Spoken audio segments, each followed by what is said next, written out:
कोई कहते मंगलवार का दिन खराब है, लेकिन आज से अगर कोई कहे तो समझा देना एक भी दिन खराब नहीं है। क्यों नहीं है? सबसे ज्यादा सबसे फुर्सत का दिन होता है रविवार, जिसे देहात में लोग कहते हैं इतवार। क्या कहते हैं? इतवार।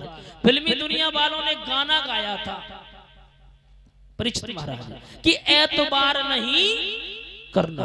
एतबार का मतलब होता है विश्वास, विश्वास नहीं करना। और जिस घर में परीक्षित महाराज विश्वास नहीं है, जहां पर विश्वास नहीं है वहां कुछ नहीं है। एतबार का मतलब होता है विश्वास। आगे दिन आया है सोमवार। सोमवार का मतलब जिस घर में सुमित नहीं होगी। एक गोस्वामी तुलसीदास जी बड़ा सुंदर भाव लिख रहे हैं, जहां सुमित नहीं होती है कि जहां सुमित तहां संपत्ति नाना।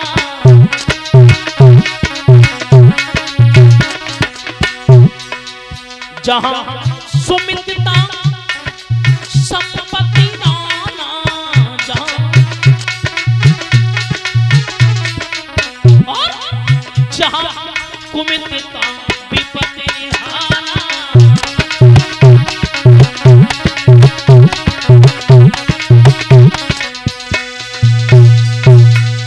कि जहां सुमितिता और संपत्ति नाना, और जहां कुमितिता विपत।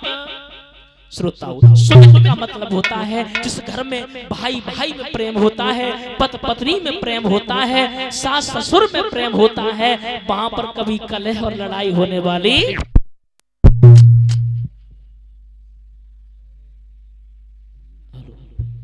वहां पर कभी लड़ाई होने वाली नहीं है। आगे दिन आया है मंगलवार। श्रोताओ, जिस घर में भाई की रास्ता अलग, बहन की अलग, माता की अलग, पिता की अलग, जब सबकी रास्ताएं अलग होगी तो वहां पर भगवान वास करने वाले नहीं है। आगे दिन आया है मंगलवार। उसके घर में कभी मंगलाचार होने वाले नहीं है। और जिसके घर में मंगलाचार नहीं होंगे, लड़ाई होगी, झगड़ा होगा। आगे दिन आया है बुधवार। और बुधवार के दिन जब बुद्धि सही ना रहे, और जब ये बुद्धि सही ना रहे, आगे दिन आया है गुरुवार। तो गुरुवार के दिन गुरु की कृपा होने वाली नहीं है। और जब गुरु की कृपा नहीं होगी, भगवान की कृपा नहीं होगी, तो शुक्र शनिचर तो अपनो पांव पहले ही भरे, तो जई सोचे कितने घने मौका मिले। हाँ, तो मेरा कहने का मतलब है जिस घर में विश्वास होता है उस घर में महाराज सोमवार के दिन सुमित होती है। और जिसके घर में सुमित होती है उसके घर में मंगलाचार होते हैं। और जिसके घर में मंगलाचार होते हैं तो महाराज जब बुद्धि सही रात है, और जब जब बुद्धि सही रात है तो गुरु की कृपा होती है। और जब गुरु की कृपा होती है तो महाराज कोई किसी का बाल बांका नहीं कर सकता है। बोलिए गोविंद भगवान की। हाँ, पैसा चाहे कितना कमाए कोई मतलब ना है। हाँ, धन एक साधन है, साथ नहीं है। धन एक साधन है, परीक्षित महाराज साथ नहीं है। धन से आप भोजन खरीद सकते हैं लेकिन भूख नहीं। धन से आप चारपाई खरीद सकते हो लेकिन नींद नहीं। मेरा कहने का मतलब एक है, सब लोग जानते हैं कि जो इस पवित्र भूमि पर आया है उसे एक ना एक दिन जाना है। तो मेरा कहने का मतलब एक है श्रोताओं, कि चेते रे गुमानी रे जग में और जन्म ना मिले रे माया, रे माया, रे माया संग ना चले रे भैया, संग ना चले रे माया, संग ना चले।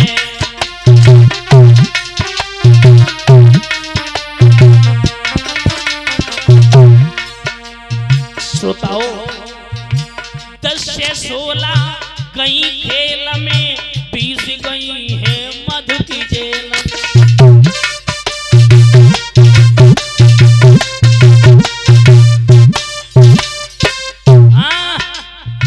10 से 16 तो खेल में ही चली जाती है। हाँ, बचपन में तो बड़े सुख मिले। 10 से 16 तो खेल में चली गई। और जैसे 20 में पहुंचे चकाचक जवानी आई। और जवानी ने तो ऐसी गड़बड़ मचाई, हाँ कब को समझो ही नहीं। न तो बाप से बाप कही, न दत्ता से दत्ता कही। हाँ, कोई मतलब ही नहीं। 10 से 16 गई खेल में, 20 गई है मधु की जो। भगवान की कृपा थे और बड़े, और जैसे ही 40 पे पहुंचे माता पिता की इच्छा हुई लला को ब्याह कर दे।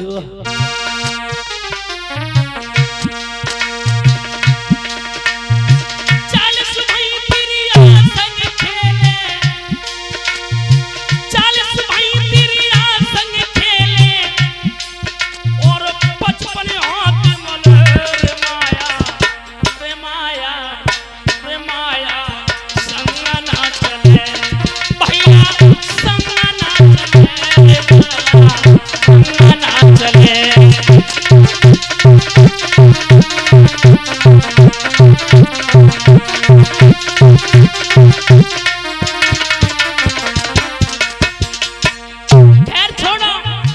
भगवान की कृपा से शादी हुई गई। 55 पे पहुंच गए, फिर तो घर वाले यही कहा थे उम्र 55 की बनिए। खैर छोड़ो, जैसे 55 पर पहुंची स्याही गई सफेदिया में, तनिकी खाल सुकुड़ सवगा।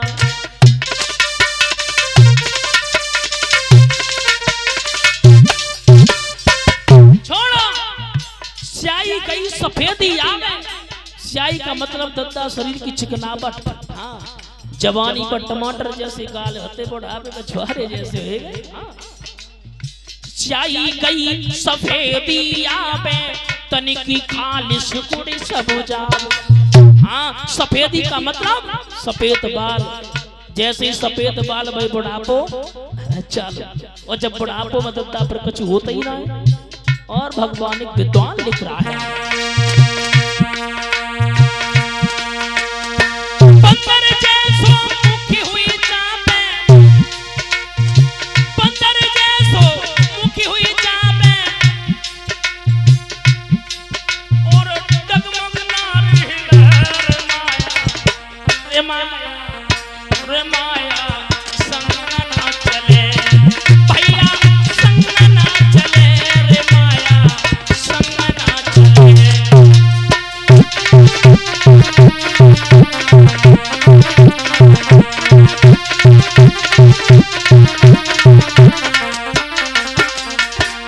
और छोड़ो, क्यों कहता है मेरा मेरा रे मन मूर्ख कोई न तेरा।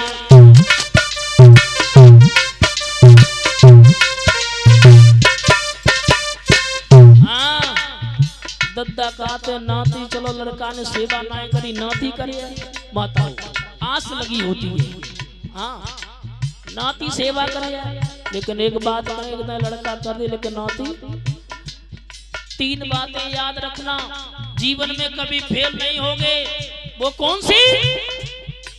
जिब्या होवे नरम, आखिर में होवे शरम, और जेब होवे गरम। तब तक तो सेवा है ना, सेवा है वाली ना। क्यों करता है मेरा मेरा रे मन मूर्ख कोई न तेरा।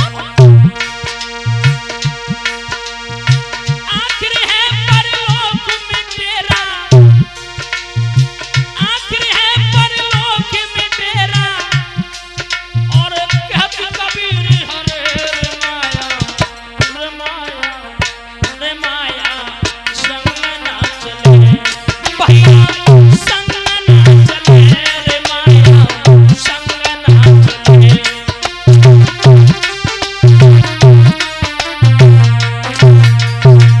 मेरे श्रोताओं, मेरा कहने का मतलब है आज के संसार में कोई किसी का नहीं है।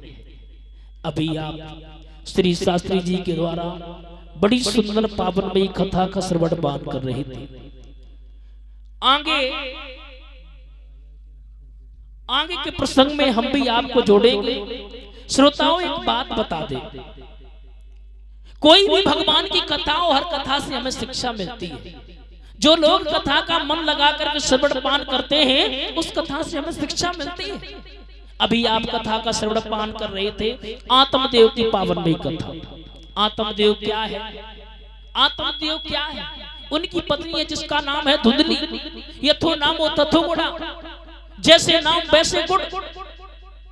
अब एक बात बता दे, आत्मदेव क्या है? अध्यात्म दृष्टि से देखा जाए तो ये आत्मदेव रूपी अपना ये शरीर है। और जब आत्मदेव रूपी शरीर में जब बुढ़ापो आत है, आंखें से दिखाना बंद हो जाता है, तो मन में एक ही विचार आत है कि अब मर जाए तो ही ठीक है, कुछ दिखाई ही नहीं देता। और जिसके लिए धुंधली नाम की स्त्री अगर ब्याही हो, भला वो जीवन कैसे व्यतीत कर सकता है?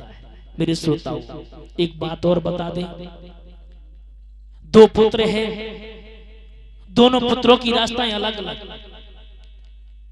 कुछ लोग ये कह दिया करते हैं कि स्वर्ग और नरक कई अलग अलग मकान बने होते हैं। इंसान जब खत्म हो जाता है, बोले कहते हैं स्वर्ग में पहुंच गया। स्वर्ग कहाँ है और नरक कहाँ है? परीक्षित महाराज स्वर्ग के भी 4 लक्षण बताए और नरक के भी 4 लक्षण बताए। अभी तक आपने सुना होगा, पढ़ा भी होगा, कोई भी खत्म हो जाता है तो कार्ड में लिखा जाता है स्वर्गीय फलाने से। लिखा जाता है कि नहीं? ये कहीं लिखा तुमने नरकीय फलाने से? क्या आपको पता है कि स्वर्ग में गए या नरक में गए? किसी को पता हो तो बताओ। महाराज स्वर्ग भी यही है और नरक भी यही है। स्वर्ग के भी 4 लक्षण बताए और नरक के भी 4 लक्षण बताए। कि कपड़ा मैले सर पे करज, कपड़ा यानी वस्त्र भले ही फटे पुराने हो लेकिन स्वच्छ होना चाहिए। कि कपड़ा मैले सर पे करज,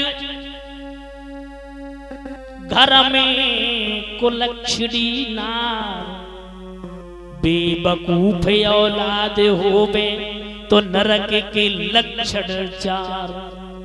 कपड़ा मैले सर पे करज, अगर आपके ऊपर कर्जा है, आप कथा सुन रहे हो, कर्जा वाला ये नहीं देखेगा कि आप कथा सुन रहे, बोले ना ना ना मेरा पैसा है, देव हमें कोई मतलब नहीं, इज्जत सम्मान से मुझे कोई मतलब नहीं, तुम मर जाओ चाहे तुम्हारा बेटा मर जाए, हमें कोई मतलब नहीं, मेरा पैसा है, हमें देव। कि कपड़ा मैले सर पे करज, घर में कुलक्षणी नार। एक बात और बताएं, माफ करना माताओं, बुरा ना माने, पत्नी चाहे तो पति को सिंहासन पर बैठा सकती है और पत्नी चाहे तो जहां पर आप बैठे वहां पर बैठने योग ना रहो। घर में कुलक्षणी नार और बेवकूफ औलाद हो गए तो नरक के लक्षण। अब माफ करना, संतान की खैर बात कही जाते हैं और सत्य बात है, माता पिता के कर्ज से कभी संतान ऋण नहीं हो सकती, लेकिन फिर भी कह देते हैं तुमने मेरे साथ में किया क्या है। अरे माता पिता का फर्ज जो होता है वो सब कुछ करते हैं, लेकिन तुम्हें सोचना चाहिए कि हमने क्या किया। माता पिता तो सब जिंदगी तुम्हारे लिए करते हैं, लेकिन तुम भी तो करके देखो। ये तो माता हो 4 लक्षण नरक के रहे, अब स्वर्ग के भी 4 लक्षण बताए गए। कि नाज पुराना घी नया, कि नाज पुराना घी नया, घर में सुलक्षणी नार और समझदार औलाद होवे तो स्वर्ग के लक्षण 4। सोता ये स्वर्ग के 4 लक्षण बताए गए। जिस घर में जो देवियां होती हैं वो हमेशा अपने पति की बात मानती हैं, सास ससुर की बात मानती हैं, वो घर एक स्वर्ग का अड्डा बन जाता है। अगर संतान भी बात मानती है, लेकिन माफ करना श्रोताओं, 2 पुत्र हैं, दोनों की रास्ताएं अलग अलग। एक की रास्ता है महाराज भगवान के भजन में और एक बेस्यों के साथ रह रहा है। माफ करना श्रोताओं, एक बात और बता दें, कोई किसी का नहीं है आज के संसार में। मैंने अभी बताया था श्रोताओं, जेब में पैसा है और शरीर में ताकत है, अगर कमा रहे हो तो सब साथ देने वाले हैं, कमा नहीं रहे तो कोई साथ देने वाला नहीं है। एक विद्वान भी कह रहा है कि दांत गिरे और खिर्ग से, दांत गिरे और खुर्ग से जो कांधा बोझ न ले, ऐसे बूढ़े बैल को कौन बांध भुस। कोई भी महाराज, कोई भी साथ देने वाला नहीं है। माफ करना श्रोताओं, आजकल जो ये संसार टिका हुआ है 7 बातों पर, अपना मतलब, किस पे? अपना मतलब। अगर मतलब होगा तो भैया तुमसे बात करें, मतलब नहीं है तुम्हें हम नहीं जानते, कौन हो कौन नहीं है हमें नहीं मतलब है तुमसे। हाँ, मतलब होगा तो बार बार तो से पूछेंगे भैया ये काम कैसे करे, भैया ये काम कैसे करे। माफ करना श्रोताओं, एक बाबा जी रहे, वो गलियों गलियों में आवाज लगाने लगी।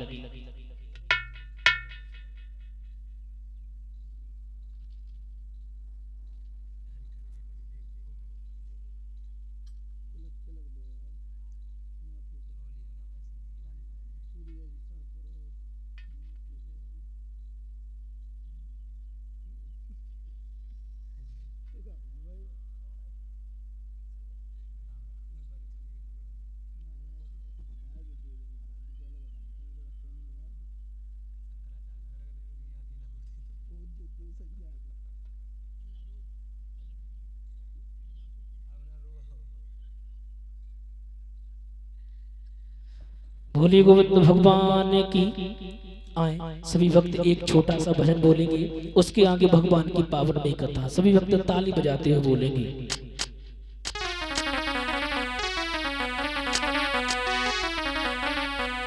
सभी भक्त ताली बजाते हुए बोलेंगे कि